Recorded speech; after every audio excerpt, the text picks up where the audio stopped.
Okay folks, this is Tommy Finelli again with Progressive Industries. We're getting ready to install the extra remote kit with the switch selection here to where you can have a display either outside or inside the RV. Now this is only available on the HC models, not the LCH models. They can only have one display. The HW models can have two. So let's get started here by opening the box up, making sure everything's in there. You should have a 3-foot cable, a 14-foot cable, switching box. Looks like this right here. It'll have 2 green lights on it.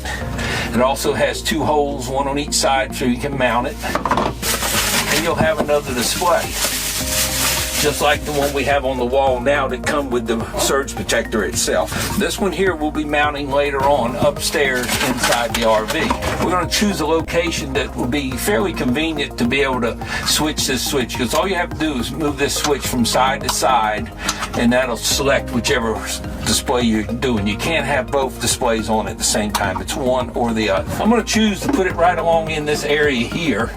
And the reason I choose that is because if I go down here, it's liable to get bumped onto this switch with the wire going down in there.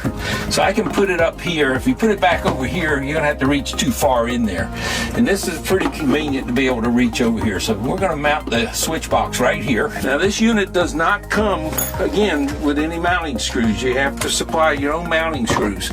And again, here we're going into a plastic type material, so we're using a screw that will go into plastic. It's not a self-tapping screw like you'd use for metal, but it does tap its own holes.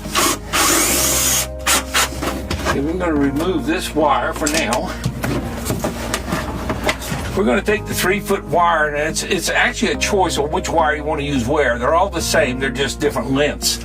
I'm choosing to use the 3-foot wire to run from this display, from this display to the output, one of the outputs here, and that will be the one that'll control this one whenever it's switched to display 1. That'll control that. We'll wire tie all this stuff up once we get finished here. Now we need to run from the input here. We're going to run that across and back up, back to this, the output of the surge protector. Now what we have to do is take the other 14-foot cable that came with it, and this cable here has got to go upstairs up through the floor, because the customer wants it upstairs. Obviously that's the reason for having the 2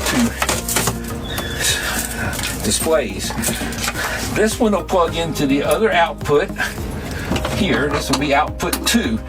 So once they go to a campsite and you plug up, what you want to do is switch it to 1. That'll read the information right here on this display. Then when you're done hooking up and everything's okay, push it over here. Now your display upstairs will be the one that'll be reading for you, so when you're inside your RV, you get all the readouts that you need. First of all, when you first put power to it, you have to look at it real fast. It'll flash 3/8. All that's doing is letting you know all the displays will light up, none of them are burnt out.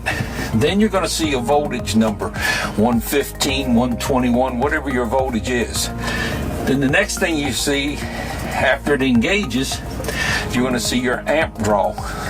It could be 1 amp, could be 20 amps. What depends, amps is the amount of current you're using, so it's going to depend on what all you have turned on inside the RV.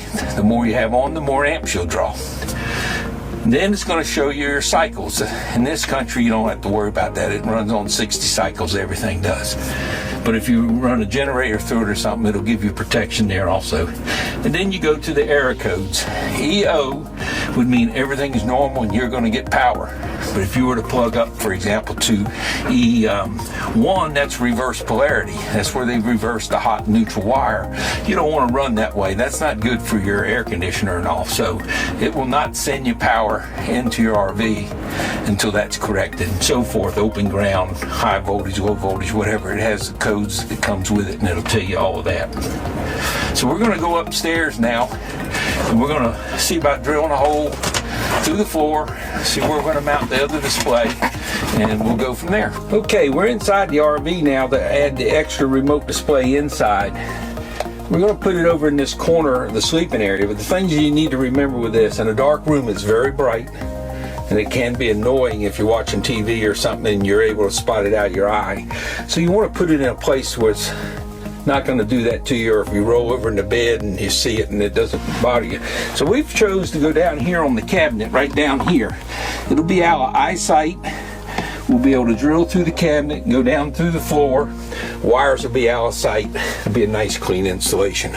Okay, we've finished the installation on this EMS HW30C and doing the extra remote kit upstairs in the living quarters in the bedroom. We've decided when we were running our wire up, we noticed where the water fill line came through the floor and had a plastic cover over. So we removed the plastic cover and was able to fish the line right up through that, eliminated having to drill through the floor.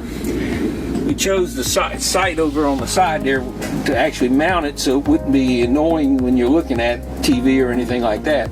So we've got it powered up now, and what it's telling us, it's going to start giving you all your information once you plug up. And the first thing you're going to see here is voltage 121. He's drawing 28 amps, 60 hertz. EO means everything's normal, and it just keeps cycling 24 hours a day. Thing that you don't want to do now is whenever you don't want to ever put it in bypass with that switch. I would need to emphasize that without calling. Our techs are on call 7 days a week, so make sure you call. Let's don't mess up anything. You bought some good protection. You're all set to go.